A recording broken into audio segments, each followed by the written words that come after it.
ولا ند له ولا مثل له ونشهد أن سيدنا وسندنا وحبيب ربنا وطبيبنا وطبيب قلوبنا ومولانا محمدا عبده ورسوله صلى الله تعالى عليه وعلى آله وأصحابه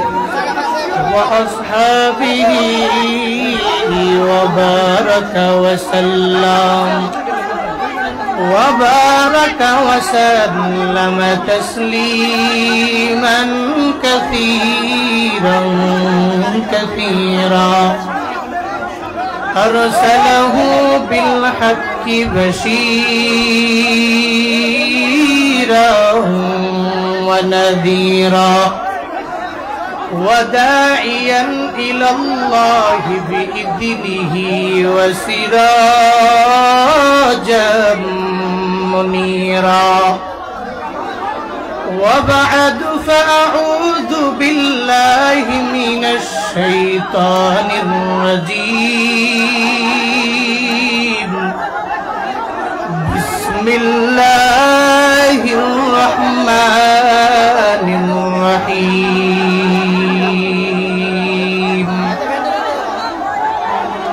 والعصر إن الإنسان لفي خسر إلا الذين آمنوا وعملوا الصالحات وتواصوا بالحق وتواصوا بالصبر سبحانك لا علم لنا إلا ما علمتنا إنك أنت العليم الحكيم رب اشرح لي صدري ويسر لي أمري واحلل عقدة من لساني يفقه قولي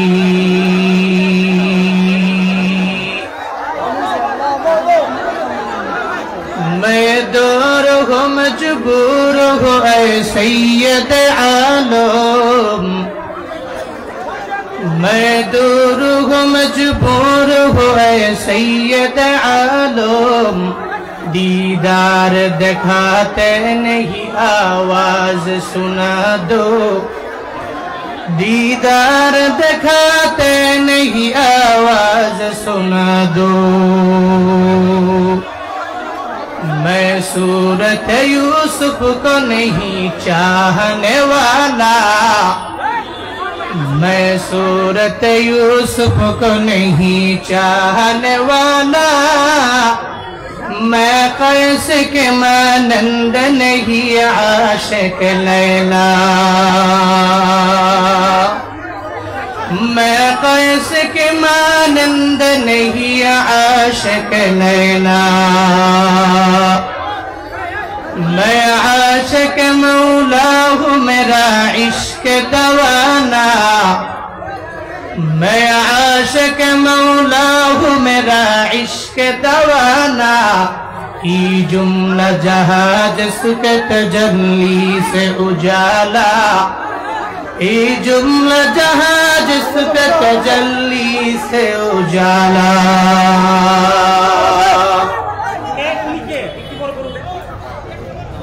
আলহামদুলিল্লাহ বৃষ্টি আসছিল এখন কমছে না বাড়ছে নাই একটু আসছিল আবার চলে গেছে পড়ুন আলহামদুলিল্লাহ আপনারা ধৈর্য সহকারে বসতে হবে আমরা অনেক দূর থেকে জার্নি করে এত দূর এসেছি আপনাদের একটা প্রোগ্রামের জন্য, আপনাদের ভালোবাসায়। একটু স্যাক্রিফাইস করেন, একটু স্যাক্রিফাইস করেন। অতিরিক্ত গরম হলে তো বসা দুষ্কর হয়ে যেত, তো এই জায়গায় তো অতিরিক্ত গরম এখন নাই, আলহামদুলিল্লাহ। একটু ঠান্ডাও পড়ছে, খুব ভালো লাগছে, একটা শীতল আবহাওয়া।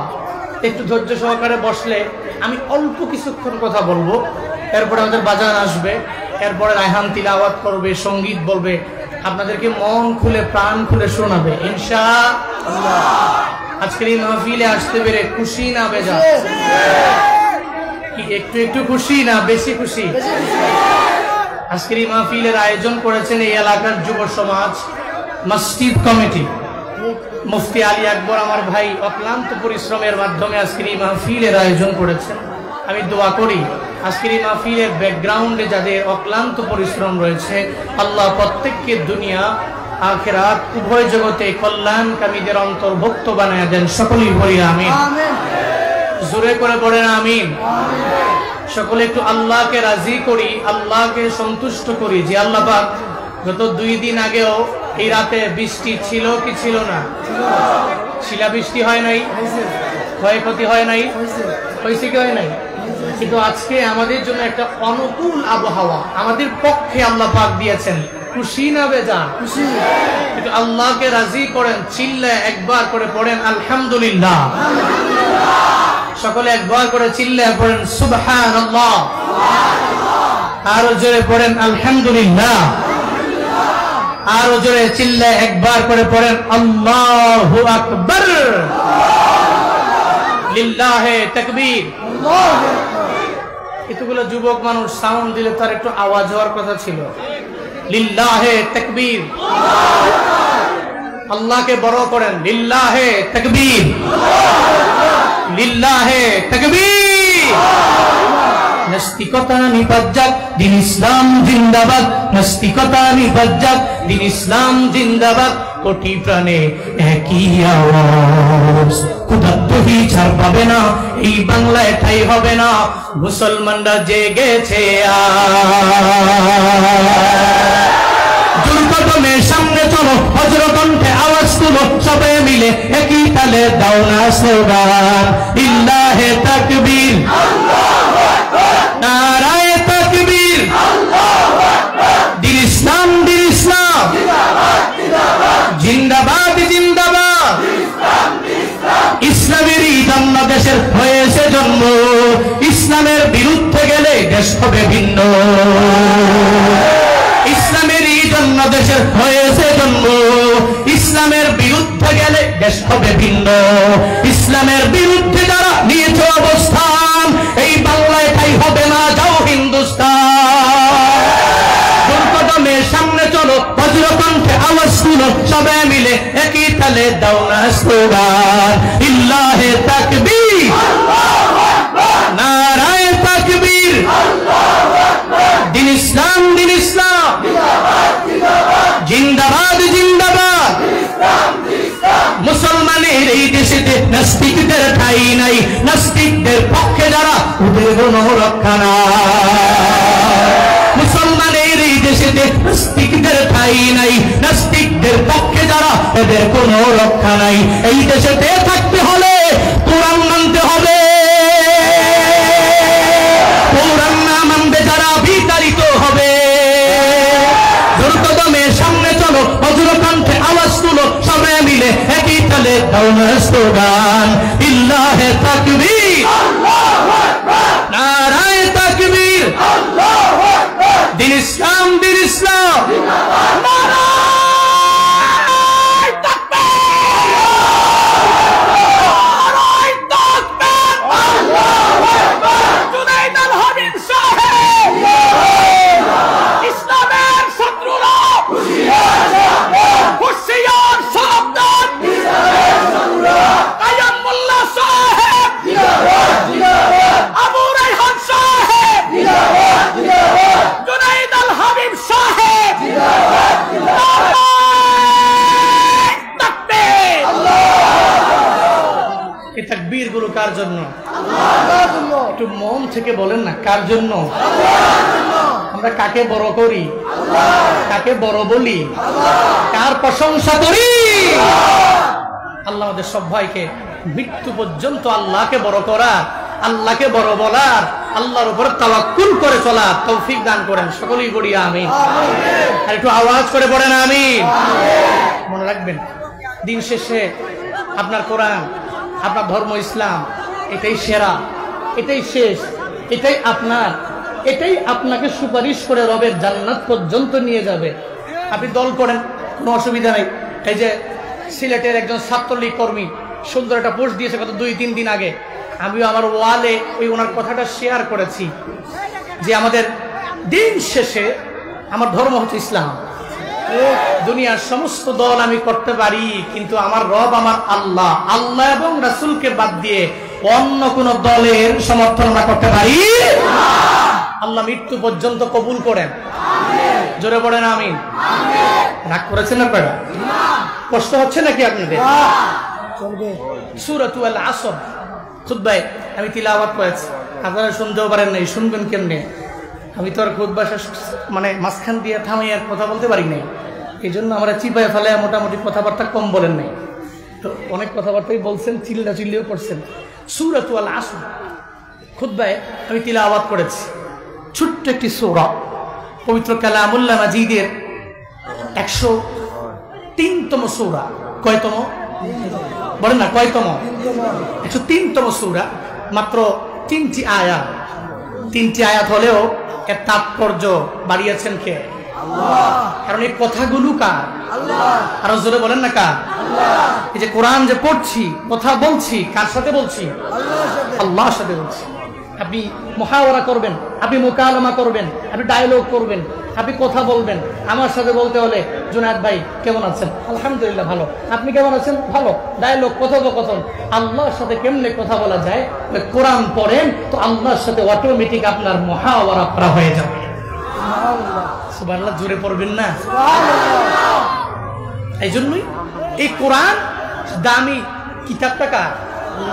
সূরাতুল আসর কথা কার? আল্লাহ। শপথগুলো কার? আল্লাহ। লাভবান এই ঘোষণাগুলো কার? কি সমস্যা?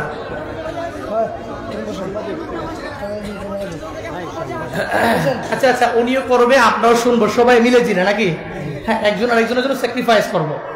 আপনারাও শুনবেন, আবার এর মাধ্যমে বাসায় গিয়ে আবার শুনতে পারবেন ইনশাআল্লাহ। সূরাতুল আসর নাজিল হলো কখন? এই বিষয়ে আমাদের একটু জানার দরকার আছে। কখন নাজিল হবে? মনে রাখবেন, সমাজে হকের কথা বললে কিছু কিছু মানুষের গায়ে জ্বলে, গায়ে ধরে, লবণ মরিচ লাগাই দিছে রে। হকের কথা বললে কিছু কিছু মানুষের গা জ্বলে। এতদিন পর্যন্ত ইমাম ভালো, খতিব ভালো, সবাই ভালো, হঠাৎ করে ইমামেরও ভালো লাগে না, খতিবেরও ভালো লাগে না। কিরে ভালো লাগে না কেন? এতদিন পর্যন্ত তো ভালোই ছিল, কিন্তু এখন তো উলট পালট কিছু বলে।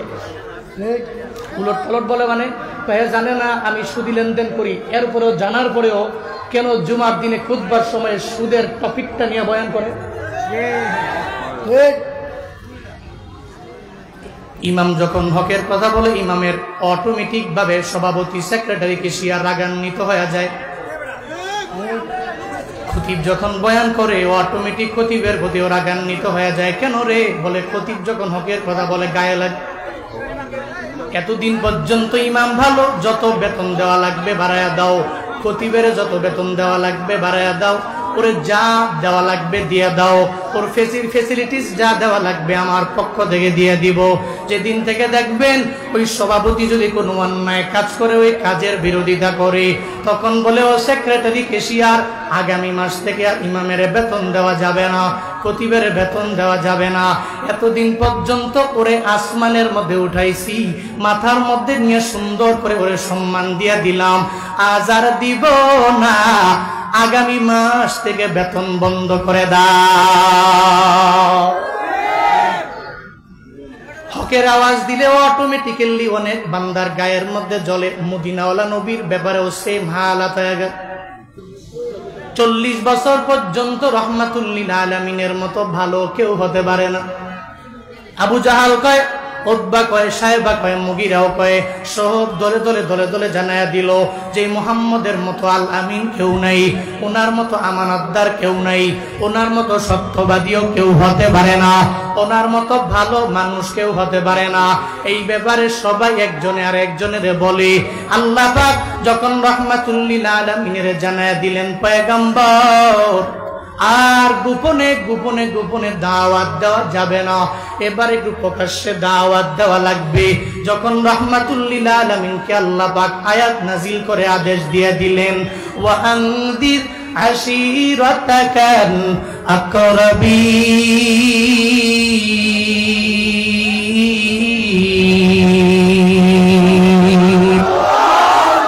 আল্লাহ পাক বলেন, ও জিবরাইল, মদিনাওয়ালা নবীর দরবারে যাও, মদিনাওয়ালা নবীর দরবারে গিয়া জানায়া দাও। 3 বছর লাগাইয়া নবী কালিমার দাওয়াত দিয়া দিল গোপনে গোপনে, এবার প্রকাশ্যে দেওয়া লাগবে। এতদিন পর্যন্ত নবীর মতো ভালো কেউ নাই। যেদিন ফারানের পাদদেশে যাইয়া নবী আবু জাহাল, উতবা, সাহেবা, মুগিরা যারা সবাইরে যখন ডাইকা নিয়া গেল, হে আমার কুরাইশ বংশের লোকেরা, তোমরা এই ফারানের পাদদেশে আসার পরে এখন আমি যদি তোমাদেরকে বলি এই পাহাড়ের উপরে একটা সিংহ আছে তোমাদেরকে সবল করার জন্য তৈরি হয়ে গেল, আমার কথা বিশ্বাস করবা কি করবা না? এক বাক্যে আবু জাহালের আওয়াজ, মুহাম্মদ তোমার মতো সত্যবাদী এই আসমানের নিচে জমিনের উপরে কেউ হতে পারে না। বলে এখন যদি বলি তোমাদের এই দুনিয়া শেষ হয়ে যাবে না, আখিরাতে একটা সময় আছে, ওইটা বাকি থাকবে, বাকি থাকবে। আর দুনিয়া ফানিয়া ওয়াল আখিরাতু বাকিয়া, দুনিয়া ধ্বংস হয়ে যাবে, আখিরাতে এমন একটা জায়গা বাকি থাকবে। মদিনাওয়ালা নবী আমার বলে, এই আবু জাহাল, উতবা, সাইবা, মুগীরা, আমার সব কথা মানো। এখন যদি আমি তোমাদেরকে বলি তোমাদের এই দুনিয়া শেষ না, বরং আখিরাত বাকি থাকবে, তাহলে আখিরাত বাকি থাকলে ওই আখিরাতের প্রতি বিশ্বাস স্থাপন করে নাও। বাইরে দাও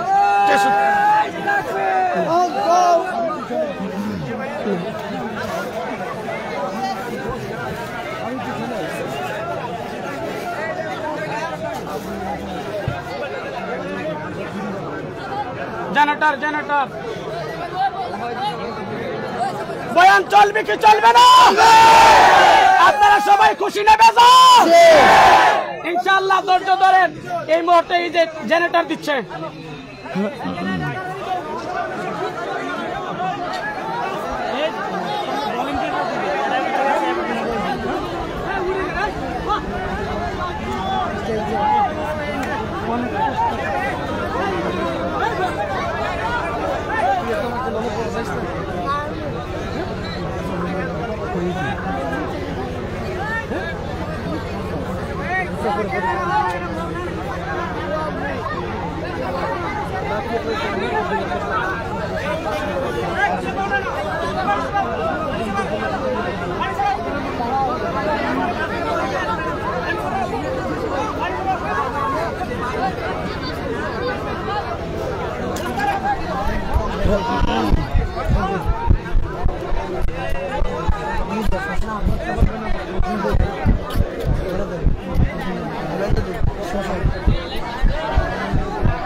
দুনিয়া আসছে, হ্যাঁ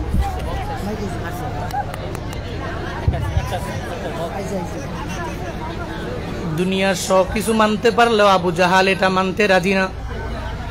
উতবা সাহেবা মুগিরও এটা মানতে রাজি হলো না।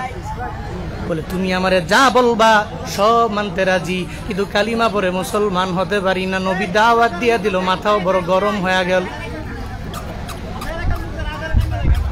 এতদিন পর্যন্ত রহমাতুল্লিল আলামিনের মতো ভালো কেউ নাই। এখন আর নবীর কথাও ভালো লাগে না, নবীর দাওয়াতটাও ভালো লাগে না। একটা পর্যায়ে এমন হয়ে গেল, নবীর হাতে কালিমা পড়ে পড়ে যেই মানুষেরা মুসলমান হয়ে গেল। কেন মুসলমান হবে না? বলে যেই ব্যক্তির অন্তরের মধ্যে মোহর মারা, ওই ব্যক্তি তো নবীর হাতে কালিমা পড়ে মুসলমান হবে কেমনে? বলে হুজুরা তো বয়ান করে, এরপরেও কেন হেদায়াত পায় না? বারবার ইমাম খতিবেরা এত ওয়াজ মাহফিলের পরেও, এরপরেও কেন নামাজে যায় নাই? এরপরেও কেন মানুষ রোজা রাখে না? এরপরেও কেন মানুষ নেক আমলের লাইনে অগ্রগামী হয় না? বলে নবীও তো দাওয়াত দিলেন, কিছু কিছু মানুষ মানলেন, অনেকেই মানল না। ফি কুলুবিহিম মারাস ফাযাদাহুমুল্লাহু মারাদা। যাদের অন্তরের মধ্যে ব্যাধি, এরা ডে বাই ডে এরা রোগাক্রান্ত হতেই থাকে। একটা পর্যায়েও যাইয়াও এরা হেদায়েত নামক দৌলত পাওয়া যায় না। কারণ নবীর চাচা আবু তালেব, দেখো নবীর এত কাছের হওয়ার পরেও বলে হিদায়াত নাই। হযরতে বেলাল কালো হওয়ার পরেও নবীর হাতে কালিমা পরে মুসলমান হয়ে যায়। হিদায়াত নামক বড় দৌলতটা আমার মাওলা যেই বান্দারে দিয়া দিল, ওই বান্দাই পাইল। এবার যারা নবীর হাতে কালেমা পরে মুসলমান হয়, আবু জাহাল কয় এতদিন পর্যন্ত আমাদের মূর্তির সংখ্যার কোনো অভাব নাই, এতগুলা মূর্তি হলো আমাদের। এই মূর্তিগুলো এক একটার জন্য আমরা এক একটারে বানাইলাম। ছেলে চাওয়ার জন্য একটা মূর্তি বানালাম, আমাদের মেয়ের জন্য আর একটা মূর্তি বানাইলাম, আমাদের ভালাইয়ের জন্য আর একটা মূর্তি বানালাম, আমাদের তকদীরের জন্য, ভাগ্যের জন্য আর একটা মূর্তি বানালাম। এতগুলা মূর্তি মিলাইয়াও শান্তি দিতে পারে না। মুহাম্মদ এক আল্লাহর কথা বলে, আবার তার কথা মেনে কিছু মানুষ কালেমা পড়ে মুসলমান হয়ে গেল। আবু জাহাল কয় এরা ক্ষতিগ্রস্ত হয়ে যাবে, আমরা লাভবান হয়ে যাব, কারণ এদের মালিক একজন। আমাদের তো মূর্তির সংখ্যার কোনো অভাব নাই, 360টা মূর্তি পূজা আমরা করি, তাহলে আমরা লাভবান। আল্লাহকে যারা মানে এরা ক্ষতিগ্রস্ত হয়ে যাবে। আল্লাহ ডেকে বলে, ও জিবরাইল যাও যাও, দুনিয়ার কে ক্ষতিগ্রস্ত, কে লাভবান হয়ে যাবে, এই ব্যাপারে তো আবু জাহাল বলবে না, উতবা বলবে না, সাহেবা মুগিরারা বলবে না। আমি আল্লাহ জানায়া দিব কে লাভবান হয়ে যাবে, কে ক্ষতিগ্রস্ত হয়ে যাবে। ওই 103তম সূরা, সূরা আসর নবীর উপরে নাজিল হয়ে গেল। ওয়াল আসরি ইন্নাল ইনসানা লাফি খুসর ইল্লাল্লাযীনা আমানু ওয়া আমিলুস সালিহাত ওয়া তাওয়াসাউ বিল হাক্কি ওয়া তাওয়াসাউ বিস সাবর। নবীর উপরে সূরা আসর নাজিল হয়ে গেল। আল্লাহ পাক প্রথমে কসম খাইলেন, সময়ের কসম খাইয়া আল্লাহ জানায়া দিলেন, অনেক বিশদ আলোচনা করব না রে বাবা, কারণ গরমের ভিতরে রায়হান তিলাওয়াত করবে, এজন্যই তো বসে রইলেন। ওনার তিলাওয়াত শুনবেন, সঙ্গীত শুনবেন, লম্বা চূড়া কথা বলবো না। আল্লাহ পাক শপথ খাইয়া জানায়া দিলেন, ইন্নাল ইনসানা লাফি খুস, দুনিয়ার সব মানুষ ক্ষতিগ্রস্তের মধ্যেই পড়ে রইল। এই মানুষের মাঝে আওয়ামী লীগ আছে, বিএনপি নাই? আছে। বিএনপি আছে, আওয়ামী লীগ নাই। ডোনাল্ড ট্রাম্প আছে, জো বাইডেন নাই। জো বাইডেন আছে, ডোনাল্ড ট্রাম্প নাই। শেখ হাসিনা আছে, খালেদা জিয়া নাই। খালেদা জিয়া আছে, মতিউর রহমান নাই। দুনিয়ার সব মানুষগুলা ক্ষতিগ্রস্ত ঘোষণা।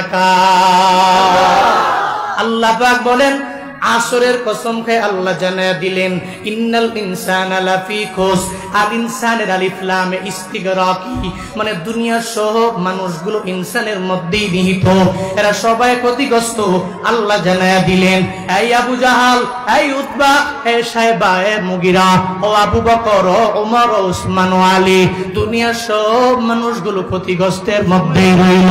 তবে এদের মাঝে লাভবান কারা হয়ে যাবে, আবার ক্ষতিগ্রস্ত কারা হয়ে যাবে, এই ব্যাপারে তোমরা বলবা না, এই ব্যাপারে জানাইবো একজন, চিল্লায়া বলো তার নাম। আল্লাহ পাক জানাবে এই ব্যাপারে লাভবান কে হয়ে যাবে, ক্ষতিগ্রস্ত কে হয়ে যাবে। আল্লাহ পাক এবার জানায়া দিলেন ইল্লাল্লাযীনা আমানু ওয়া আমিলুস সলিহাত ওয়া তাওয়াসাউ বিল হাক্কি ওয়া তাওয়াসাউ বিস সবর।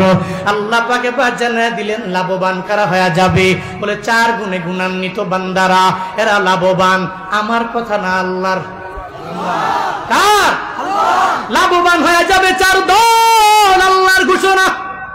আল্লাহ পাক জানায়া দিলেন এই 4 দল বড় লাভবান হয়ে যাবে। এরা কারা রে? বলে 1 নম্বরে যারা ঈমানওয়ালা, এরা তো পরিপূর্ণ লাভবান।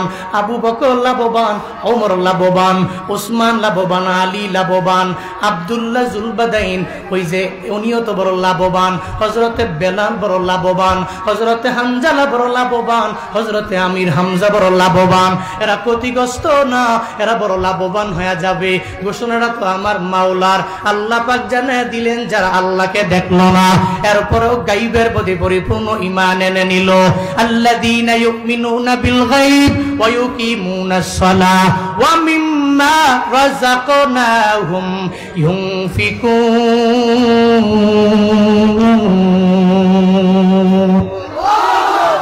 আল্লাহ পাক জানায়া দিলেন ও দুনিয়ার ঈমানদারেরা, তোমরা লাভবান হয়ে যাবো। ঘোষণাটা দুনিয়ার কেউ দেয় নাই, বরং আমি মাওলা দিয়ে দিলাম। কারণ তোমরা আল্লাহরে দেখলা না, এরপরেও তো আল্লাহরে কি পরিমাণে মেনে নিলাম। আল্লাহরে তো জিন্দেগিতে দেখি নাই, এরপরেও বিশ্বাস আছে আল্লাহ আছে না নাই? আছে না নাই? কয়জন? 3 জন। কয়জন? লাউ কানা ফীহিমা আলিহাতুন ইল্লাল্লাহু লাফাসাদাতা। আল্লাহ ছাড়া দুনিয়াতে যদি কার একজন ইলাহ থাকতো, তাহলে অবশ্যই অবশ্যই 2 ইলাহর মাঝে ফাসাদ সৃষ্টি হয়ে যেত। আল্লাহ লাম তাকিদ দিয়া জানায়া দিলেন লাফাসাদাতা, এই 2 জনের মাঝে ফাসাদ সৃষ্টি হয়ে যেত। এই যে এত বড় মুজমা, এই মুজমা যে আলী আকবর ভাই সাজাইলো, এলাকার যুব সমাজেরা মিলে সাজাইলো, এক আল্লাহ যদি বলতো আজকের এই মুজমা হবে না, এই মুজমাতে বৃষ্টি দিয়া তুফান দিয়া পরিপূর্ণ উল্টা পাল্টা করে দাও, এটাকে পরিপূর্ণ এখান থেকে উৎখাত করে দাও। আরেক আল্লাহ বলতো না না, আলী আকবর এত পরিমাণে কষ্ট করলো, এই প্রোগ্রামের মধ্যে বৃষ্টি দেওয়া যাবে না। এক আল্লাহ বলতো একটা, আরেক আল্লাহ বলতো আরেকটা, 2 আল্লাহর মাঝে বিশৃঙ্খলা হইতো কি হইতো না? আল্লাহ বলেন রে গোলাম, আমি মাওলা এক, আমি মাওলার সাথে দুনিয়ার কারো শরীক নাই, আমি আল্লাহ হলাম এক। কারণ আল্লাহ ছাড়া আরেকজন ইলা থাকলে ফাসাদ সৃষ্টি হয়ে যেত। আমি হলাম তোমাদের একমাত্র ইলা। এই যে আল্লাহ একজন আছে, এই বিশ্বাস অন্তরে আছে না নাই? ও ঈমানওয়ালারা আছে না নাই? যদি থাকে তাহলে লাভবান ঘোষণাকার আল্লাহ। ঘোষণাকার এবার ঈমান আনবেন কেমনে? টাকার কাছে নিজের ঈমানটারে বিক্রি করে দেওয়া যাবে না। এই যে পঞ্চগড়ে তো টাকার কাছে মুসলমানেরা ঈমানটারে বিক্রি করে দেয়। আলী আকবর ভাই তো পঞ্চগড়ে ঘুরে ঘুরে প্রোগ্রামই করে। পঞ্চগড়, ঠাকুরগাঁ, দিনাজপুরে যেই জায়গা আছে সব উনার, আমরা মাঝে মাঝে যাই। হ্যাঁ, এই যে এলাকাগুলোতে উনি সুন্দর বয়ান করে, এলাকার সমস্ত মানুষেরা ওনার এত পরিমাণে ভক্তগণিত জানে, ওই এলাকায় টাকার কাছে মানুষ তার ঈমানকে বিক্রি করে দেয়। তাহলে ঈমানটা এমন হতে হবে কেমন? সাহাবায়ে কেরাম নমুনা। কারা নমুনা? কারা নমুনা? সাহাবায়ে কেরাম নমুনা। আমিনু কামা আমানান নাস, আল্লাহ বলেন ঈমান আনো, ওই ব্যক্তিদের মতো ঈমান আনো যেই ব্যক্তিগুলো ঈমান নাই আইনা বড় লাভবান হয়ে গেল, এদের মতো তোমরা ঈমান আনো। হযরতে বিলালের মতো ঈমান এনে নাও, হযরতে হানজালার মতো নিজের ঈমানটারে মজবুত করে নাও। ও আল্লাহর বান্দারা, নিজের ঈমানটারে আব্দুল্লাহ জুলবাদাইনের মতো বানায় নাও। কেমন দামি হয়েছে তারা জানোনি ঈমানটারে মজবুত করার কারণে। ও যুবকেরা, আজকে তো ঈমান আনার পরে তোমার জুব্বা খুলে দেওয়া লাগে নাই, তোমার পাঞ্জাবি খুলে দেওয়া লাগে নাই, তোমার গেঞ্জিটা খুলে দেওয়া লাগলো না, তোমার লুঙ্গিটা পর্যন্ত খুলে দেওয়া লাগলো না রে বাবা। অথচ ঈমান আনতে যাইয়া একটা সাহাবী নিজের সব কিছু বিলীন করে দিয়ে দিল। আপনারা জানেন তার ঘটনা। আব্দুল উজ্জা, যার ইসলাম ধর্ম গ্রহণ আগের নাম, এরপরে ধর্ম গ্রহণের পরে আব্দুল্লাহ জুলবাদাইন। ছোটবেলায় মা নাই, মা হারাইয়া বড় বেকুল হয়ে গেল। মনে রাখবারে বাবা, ছোট মানুষ যখন মা হারাইয়া ফেলে তখন দেখবেন সুন্দর করে চলতে পারে না, সুন্দর করে খাইতেও পারে না। কারণ ছোটবেলায় যারা মা হারাইয়া ফেললো ও তো পাগলের মতো হয়ে যায়, ও কেমন যেন হয়ে যায়। কারণ মায়ের আদর যারা পায় না, এদের যা জিগাইবা মায়ের কদরটা কি পরিমাণে তুমি আমারে জানায় দাও। এই ময়দানে যেই বান্দার মা হারাইয়া দেখবেন পাগল হয়ে যায়, মায়ের কথা শুনলে চোখের পানি ধরে রাখতে পারে না, বাবার কথা শুনলে চোখের পানি ধরে রাখতে পারে না। তুমি বুঝবা না, তুমি এরা কান্না করলে এদের চোখের দিকে তাকায় হয়তো হাসতে পারো। এ শুধু বিভিন্ন মুনাজাতে গিয়া কান্না করে, বিভিন্ন মাহফিলে গিয়া কান্না করে। মা বাবার কথা শুনলে ও তার নিজের টাকা পয়সাগুলো পকেট থেকে পর্যন্ত বের করে দেয়। ও কেন দেয় জানোনি? এটা এমন বৃক্ষের নাম, এই বৃক্ষ যদি একবার হারায় ফেলো রে বাবা, মনে রাখবারে যুবকেরা, আজকে আইফোনের জন্য যেই মায়ের মনে তুমি আঘাত দাও, একটা বাইক কেনার জন্য যেই বাবার মনে তুমি আঘাত দাও, ও বাবা আমারে তুমি বাইক কিনা না দিতে পারলে আমারে জন্ম দিছো কে? আমারে বাইক কিনে দাও, আমারে টাকা দাও, ঘোরার জন্য আমি একটা আইফোন কিনবো, আমারে ক্যামেরা কিনে দাও। বাবার সামর্থ্য নয়, এরপরেও তুমি বাবার উপরে এত পরিমাণে জোর জবরদস্তি করিয়া ওই বাবার সাথে অন্যায় ব্যবহার করলা রে বাবা। মনে রাখবা, যেদিন তোমার কবরস্থানে তোমার মা বাবা শুয়ে যাবে, তুমি মাকবারার সামনে গিয়া দাঁড়াইয়া চোখের পানি ফেলাইয়া ওদিন তুমি তোমার মায়ের জন্য কানবারে, মা আমারে ফেলায় তুমি কোথায় গেলা? বাবারে তুমি যা বলবা, বাবারে তুমি আমারে ফেলায় কোথায় চলে গেলা রে বাবা? ওদিন কান্না করবি করবি, কিন্তু কবর থেকে তো আর মা বাবা উঠে আসবে না, ঠিক কিনা? ও সুনামগঞ্জের যুবকেরা, এজন্য তো বলি সময় থাকতে মা বাবারে কদর করা লাগবে। আব্দুল উজ্জা ছোটবেলায় মা রে হারায় ফেললো, বড় পাগল হয়ে গেল। এবার বাবা আর একটা রমণী ঘরের মধ্যে আনলো, এবার ঘরে তো আর একটা মা আসলো, মানে ওই মাটা আপন না সৎ মা। মনে রাখবা, আপন মা সৎ মা একরকম হয় নাকি? হয়নি। মায়ের মতো আপন তো কেউ হয় না। যেই মা গর্ভের মধ্যে নিয়ে নিল, ওই মায়ের মতো আপন কেউ নাই।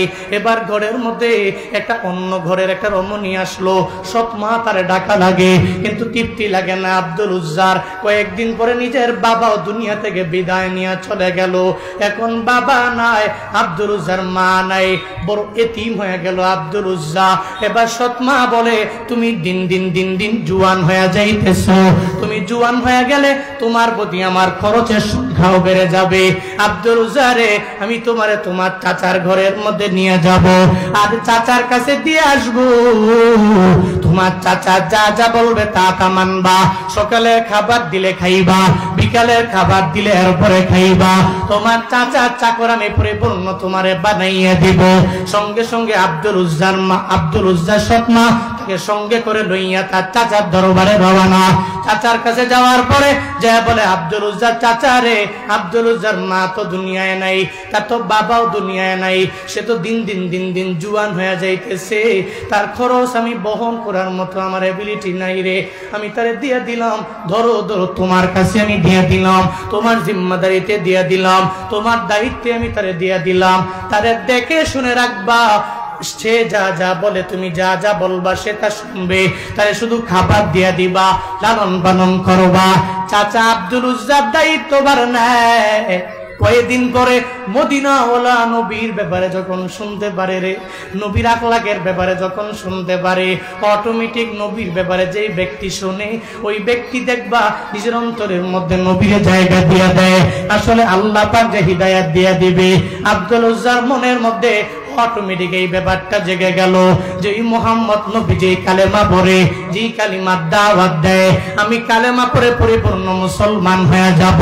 এই চিন্তা নিয়ে আব্দুল উজ্জা একদিন খাবারের প্লেটের মধ্যে চাচার সঙ্গে বসার পরে চাচারে জানায় দেয়, চাচারে মুহাম্মদ মদিনায় বসে বসে একজন কালিমার দাওয়াত দেয়, ওনার ব্যাপারে তোমার ধারণা আছে আসেনি একটু জানাইয়া দাও।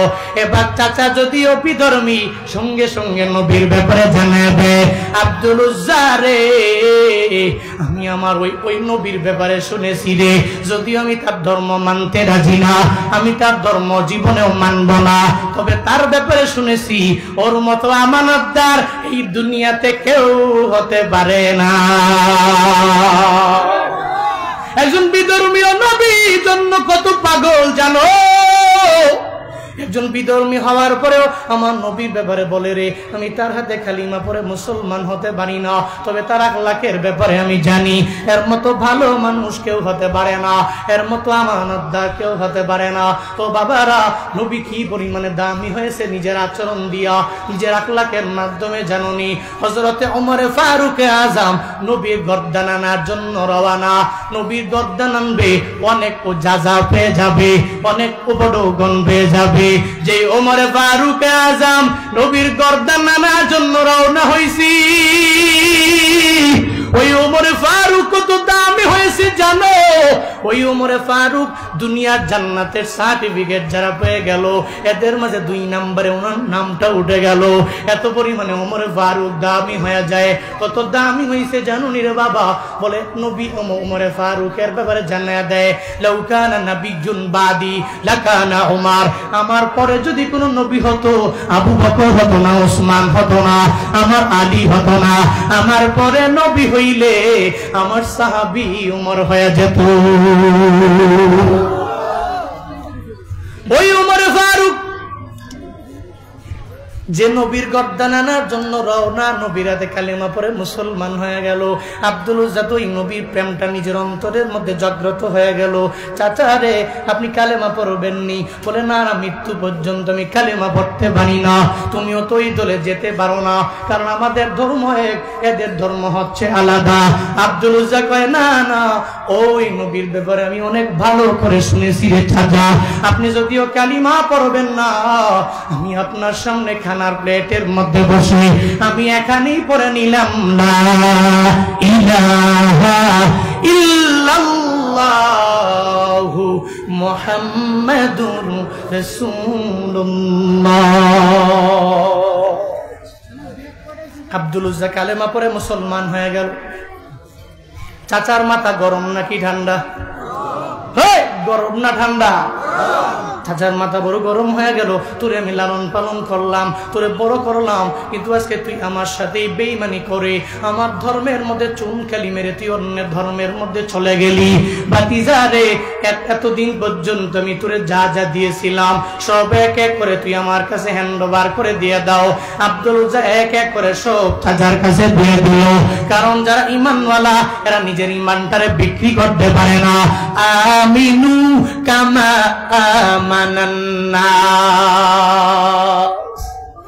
আল্লাহ পাক বলেন ঈমান আনো, ওই ব্যক্তিদের মতো আনিও যেই ব্যক্তিগুলো ঈমান আনতে যাইয়া নিজের সবকিছু দিয়া দেয়, এরপরেও নিজের ঈমানটারে বিক্রি করে দেয় না।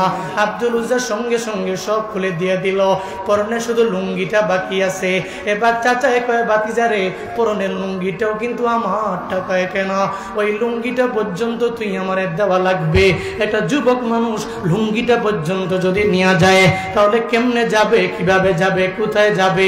লজ্জাস্থানের হেফাজত করাও পসিবল হবে না, সতর ঢাকাটা টাকাও পসিবল হবে না। এবার আব্দুল উজ্জা কয় চাচা রে এই লুঙ্গিটা কি আমারে ভিক্ষা দেওয়া যায় না? চাচায় কয় ভাতিজারে না না, এই লুঙ্গিটা পর্যন্ত তোমারে দেওয়া হবে না। আব্দুল উজ্জারে বলে ও ভাতিজা, এতদিন পর্যন্ত যা ছিল সব তোমার ছিল, কিন্তু এখন সব আমার। তুমি আজকে আমার ধর্ম বাদ দিয়ে অন্য ধর্মে চলে গেলা, হয়তো লুঙ্গি দাও, না হয় তোমার ইমানটাকে তুমি ছেড়ে দাও। যারা ইমানের মজা জীবনে একবার পেয়ে গেল রে বাবা, ও সুনামগঞ্জের যুবকেরা যারা একবার ওই ইমানের মজা পেয়ে গেল, ও দুয়ারা বাজারের মুসলমানেরা যে একবার ইমানের মজা পেয়ে গেল, মজা পাইছে তো পাইছে, দুনিয়া সব কিছু ছুটে গেলেও এরপরেও ইমানের পথ থেকে লাইন ছুটে হবে রাজি না। যতই তার উপরে জুলুম করা হবে না কেন, যতই নির্যাতন করা হবে না কেন, যতই তার ব্যাপারে অপপ্রচার চালানো হবে না কেন, যতই তারে 3-4 বছর জিন্দানখানায় বন্দী করা হবে না কেন, যতই তারে 10 বছর লাগাইয়া জিন্দানখানায় বন্দী করা হবে না কেন, আল্লাহর কসম একবার, আল্লাহর কসম শতবার করে বলতে পারি, ঈমানওয়ালাদের দাম কমে না, এদের দাম একজন বাড়ায়, চিল্লায়া বলো তার না।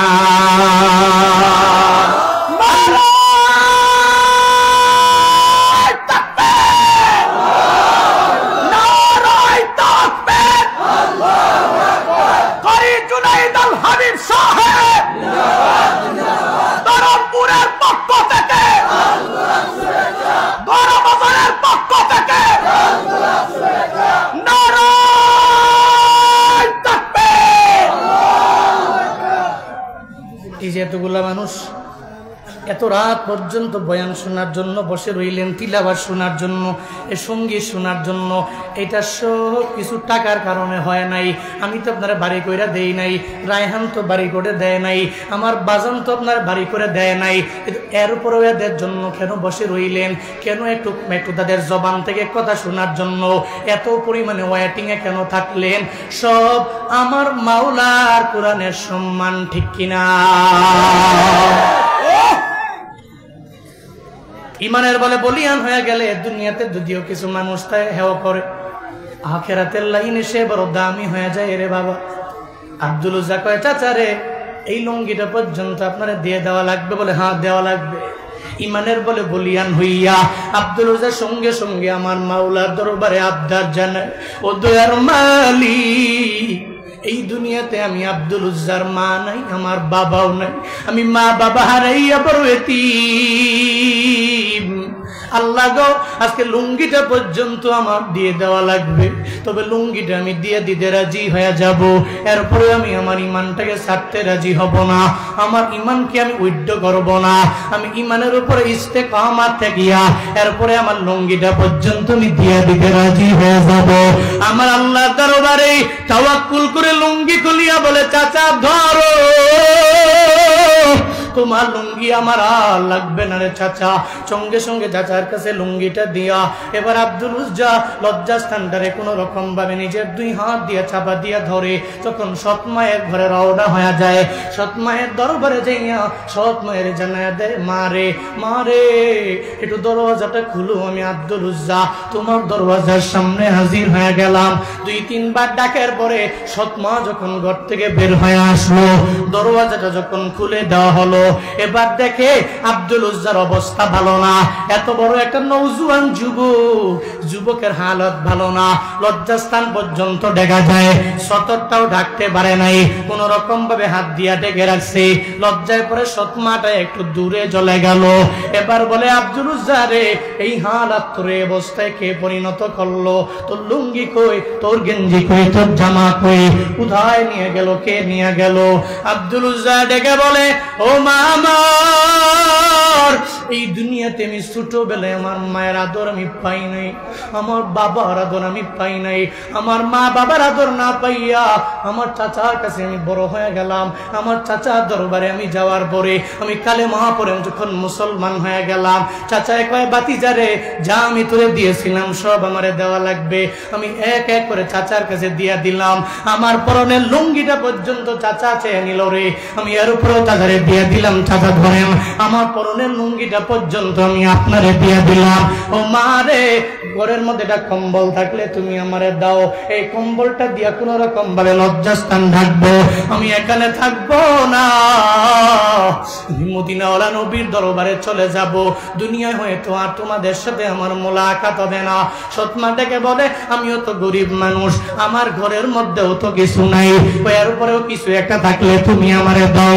সৎমা ঘরের মধ্যে যায়, এটা কম্বল যখন নিয়ে আসে, এই কম্বলটা যখন তার হাতের মধ্যে দিয়ে দেয়, আব্দুল উজ্জা সঙ্গে সঙ্গে কম্বলটাকে দুইটা টুকরা করে, উপরের সতরটাকে নিচের সতরটাকে ঢাকার করে এবার মারে করে, মা বিদায় দাও, যদি কালেমা পড়ে মুসলমান হয়ে যেতে পারো, হয়তো আখিরাতে রবের জান্নাতে দেখা হয়ে যাবে, এই দুনিয়ায় দেখা হবে না। আমি আমার নবীর দরবারে যাব, আমি আমার নবীর দরবারে যাব। এই কথা যখনই আমি বলি রে, আমি আমার বুকটা আমার ফেটে কান্না চলে আসে রে বাবা। নবীর দরবারে যাবে, আজও তো আশিকে রাসূলেরা নবীর জন্য কত পাগল পারা হয়ে গেল। আজও নবীর বয়ান শুনলে চোখের পানি ধরে রাখতে পারে না। আজও মদিনায় যাওয়ার জন্য কি পরিমাণে পাগল হয়ে যায়।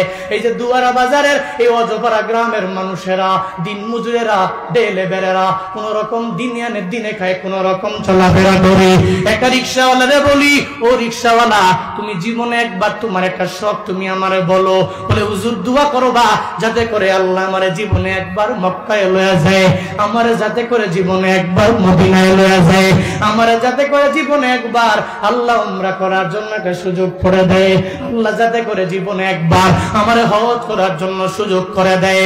কারণ বান্দারে, এটা এমন এক আকর্ষণের জায়গা, যে আকর্ষণের জায়গা পাওয়ার জন্য আব্দুল উজ্জা সব ছেড়ে দিয়ে ওখানে রওনা হয়ে গেল।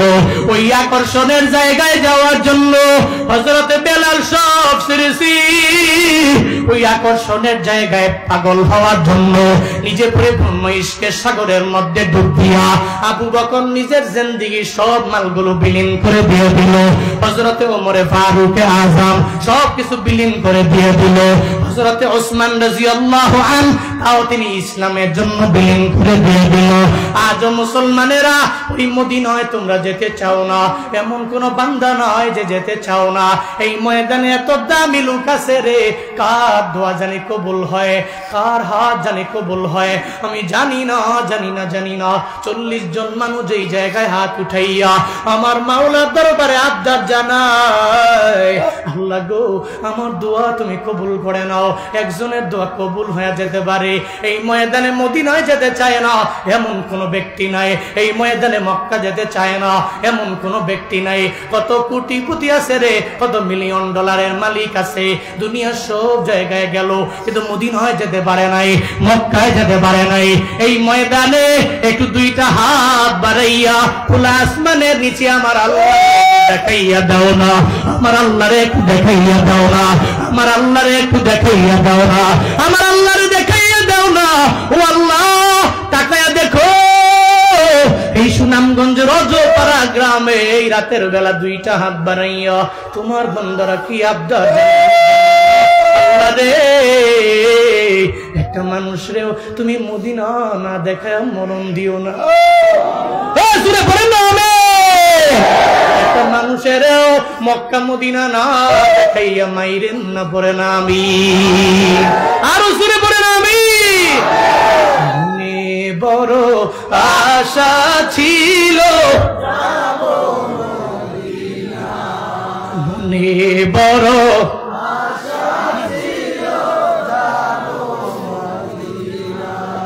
সালাম আমি করব গিয়ে, সালাম আমি নবীর রওজা,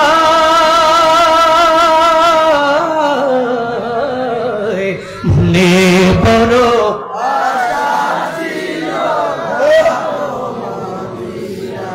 মনে বড় আশায় আছে, রূপ সাগর পারি দিব, নেই কো আমার তোরি পাখি নাই তো উড়ে যাব, জানাতে ভোগ করি। রূপ সাগর পারি দিব আমার তোরি পাখি নাই তুরি যাব ডানাতে ভরি আমার আশায় আছি সম্বল নাই আশায় আছি আশায় আছি সম্বল নাই করি কি উপায় নেবার আশা ছিল যাব মদিনায় নেবার আশা ছিল সালাম আমি করব গিয়ে সালাম আমি করব গিয়ে নবীর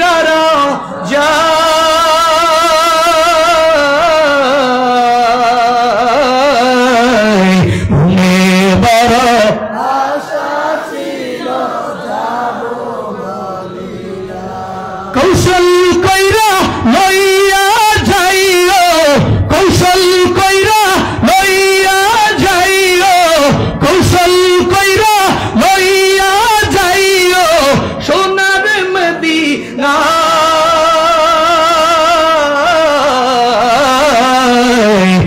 নেবার আশা ছিল যাব মদিনা নেবার আশায় আছি নেবার আশা ছিল যাব মদিনা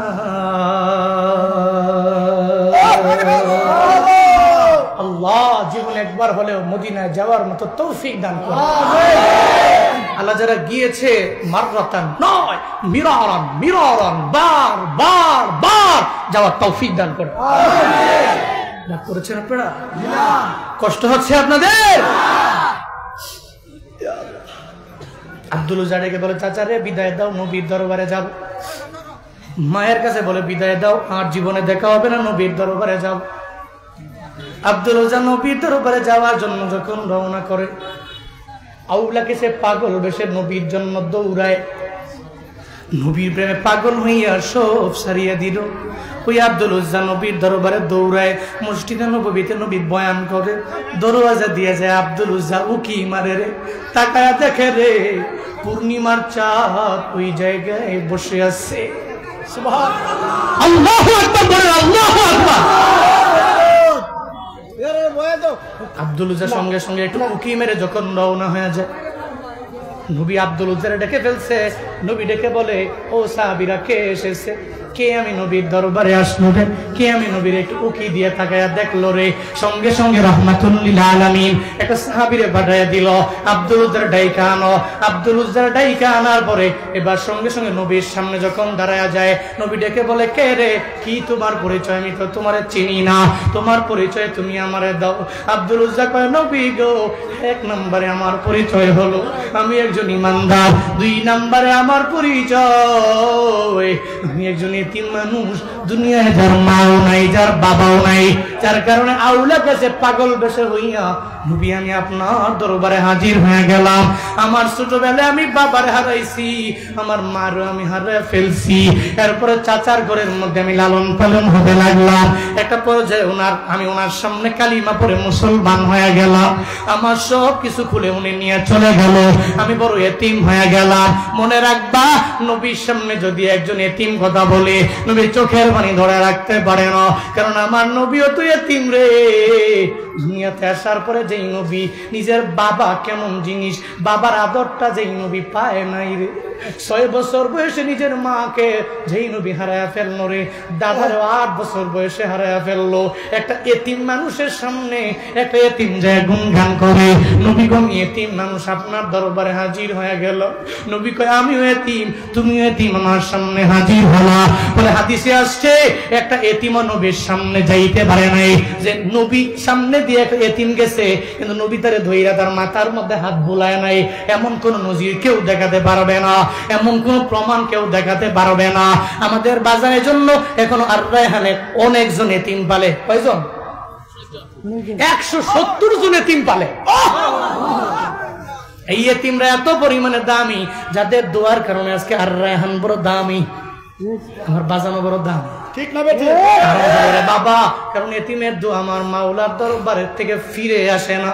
যার মা নাই, যার বাবা নাই, ওই এতিম যখন আমার মাওলার দরবারে আবদার জানায়, আল্লাহ গো এই হুজুরের জন্য তোমার কাছে দোয়া করি, এই ব্যক্তিটা আমার কেউ নয়, আমারে আশ্রয় দিয়ে দিল। আল্লাহ গো আমি সুন্দর করে চলতে পারতাম না, সে আমার তার কাছে একটু বসার জন্য, ঠাই করার জন্য একটু জায়গা দিয়ে দিল। আল্লাহ গো আমার কেউ নাই, আমি সুন্দর করে খাইতেও পারি না, সে আমার খাওয়ার ব্যবস্থা করে দিল। আমি পড়তে পারি না, সে আমার পড়ার জন্য একটা উস্তাদ আমার জন্য রেডি করে দিল। একটা এতিম যদি আমার মাওলার দরবারে আবদার জানায়, ওই এতিম দোয়া করতে দেরি হবে, আমার আল্লাহর দরবারে দোয়া যাইতে দেরি হবে না। রহমাতুল্লিল আলামিন বলে আব্দুল উজ্জার এখন আমার দরবারে তুমি আসলো। আসহাবে সুফা যারা, এদের মাঝে আজকে থেকে তুমিও একজন হয়ে গেলা। তবে এতদিন পর্যন্ত তোমার নাম ছিল আব্দুল উজ্জা, মানে উজ্জার গোলাম। তো উজ্জার পূজা তুমি করার কারণে তোমার বাবায় তোমার নাম রাখছে আব্দুল উজ্জা।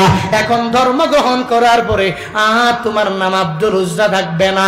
আল্লাহর কাছে দুইটা নাম বড় প্রিয়, একটা হলো আব্দুল্লাহ আর একটা হলো আব্দুর রহমান। আমার মাওলার দরবারে এই দুইটা নাম বড় পছন্দের নাম। বান্দারে এখন তো নাম রাখে অনেক জায়গায় টিঙ্কি পিঙ্কি কিঙ্কি, কিন্তু এখন তো আরো পরিবর্তন হয়ে গেছে। একটা সময় গিয়েছে যেই সময় এত উলামায়ে কেরাম ছিল না, এত হাফেজে কোরআন ছিল না, এত মিডিয়া ছিল না, এত ওয়াজ মাহফিল ছিল না। এখন তো টিকটকেও বয়ান, রিলসের মধ্যেও বয়ান, ফেসবুকের ভিডিওতে বয়ান, ইউটিউবের মধ্যে বয়ান। এরপরে বিশ্বজয়ী হাফেজদের অভাব নাই, এরাও সুন্দর করে কোরআন তিলাওয়াত করে। ইসলামের এত পরিমাণে জাগরণ হয়ে গেল। এখন অবশ্য মানুষ অনেকটা পরিবর্তন হয়ে আসে, কিন্তু এখনো সমাজে দেখবেন বিভিন্ন গ্রামে কুসংস্কার ছড়িয়ে আছে। বলে ছোট্ট বাচ্চার নাম আব্দুল্লাহ দেওয়া যাবে না। আব্দুল্লাহ দিলে কি হবে? বলে আব্দুল্লাহ তো মাতবরের নামের মতো লাগে, তো মাতবর তো বুড়া, এরও বুড়ার মতোই তো লাগবে। অথচ না রে বাবা, আল্লাহর কাছে দুইটা নাম বড় প্রিয়, একটা আব্দুল্লাহ আর একটা হলো আব্দুর রহমান। কয়টা নাম প্রিয়? কয়টা? একটা আব্দুল্লাহ, 2 নাম্বার আব্দুর রহমান। চেষ্টা করবেন এই নাম কয় আমার ঘরে তো আছে, আমি দুইটা রাখেন, আব্দুল্লাহ 1, আব্দুল্লাহ 2, আব্দুল্লাহ 3। সুন্দর নাম আব্দুর রহমান। নবীদের নামের সাথে নাম মিলিয়ে, সাহাবায়ে কেরামের নামের সাথে নাম মিলিয়ে নাম রাখেন, বরকত হবে। ওই ছেলে বিশ্বজয়ী হবে, ওই ছেলে আল্লাহওয়ালা হবে। কিন্তু নামই রাখছেন এমন যার কোনো অর্থ টর্থ পুরো দুনিয়ার কোনো ডিকশনারিতে খুঁজেই পাওয়া যায় না। ঠিক নাম রাখছেন এমন, এবার এর নাম শোনার পরে কয়ে কি হিন্দু না মুসলিম? কেমন হয় না অনেক সময়, কিরে তোর নাম কি? বলে নাম ওইটা। তার নাম তুমি যেটা পুইছো, এই নাম তো হিন্দুর মতো লাগে, তুমি কি হিন্দু না মুসলিম? কি কোনো আপনি মুসলিম, আমি বাবা মুসলিম, দাদা মুসলিম, 14 গোষ্ঠী মুসলিম, আপনি মানে হিন্দু কর? তোমার নাম তো হিন্দুর মতো লাগে। তো বাপ মায়ের রাখছে তো করবো কি? এগুলো করা যাবে না। এমন নাম রাখবেন যে নাম অর্থবহ, সুন্দর, সাহাবায়ে কেরামের নামের সাথে তাসবিহ লাগিয়ে, আম্বিয়া আলাইহিমুস সালাতু ওয়াস সালামের নামের সাথে তাসবিহ লাগিয়ে, বড় বড় আল্লাহওয়ালা যারা, এদের নামের সাথে তাসবিহ লাগিয়ে আপনার ছেলের নামটা একটু রাখেন না, আল্লাহ বরকত দিবে। আল্লাহ সে তৌফিক আমাদের সব ভাইকে দান করেন। আরো জোরে পড়েন আমিন। আগত যারা সন্তানের মালিক হবে, আল্লাহ এদের সন্তানের ভালো নাম রাখার তৌফিক দান করেন। আল্লাহ আমাকেও তৌফিক দান করেন। জোরে আমিন। আচ্ছা, মাশাআল্লাহ। আব্দুল্লাহ, নবী বলে দিলেন আজকে থেকে তোমার নাম আব্দুল্লাহ জুল বাদাইন। সুবহানাল্লাহ। 2টা কম্বল অংশ দিয়ে তুমি ছিঁড়েছ, লকব তোমার জুল বাদাইন, আর তোমার মূল নাম হচ্ছে আজকে থেকে আব্দুল্লাহ। কি জন্য এই ঘটনাটা বললাম জানেন বাবা?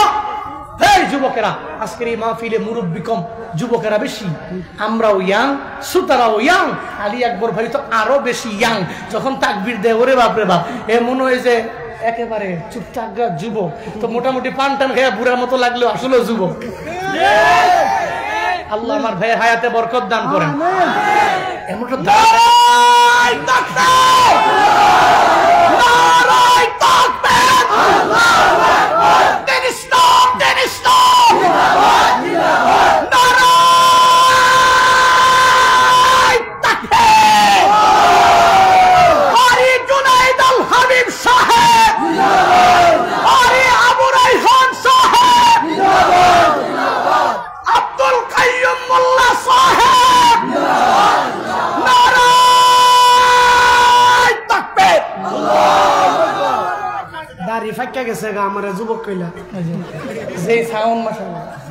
শুনেন, এমন কোন প্রোগ্রামে যে আমি বলি একটা কথা বলেই ফেলি, উত্তরবঙ্গে আমি অনেক প্রোগ্রাম করি, মজা রজা যাই করছি, উত্তরবঙ্গে অনেক প্রোগ্রাম আমার।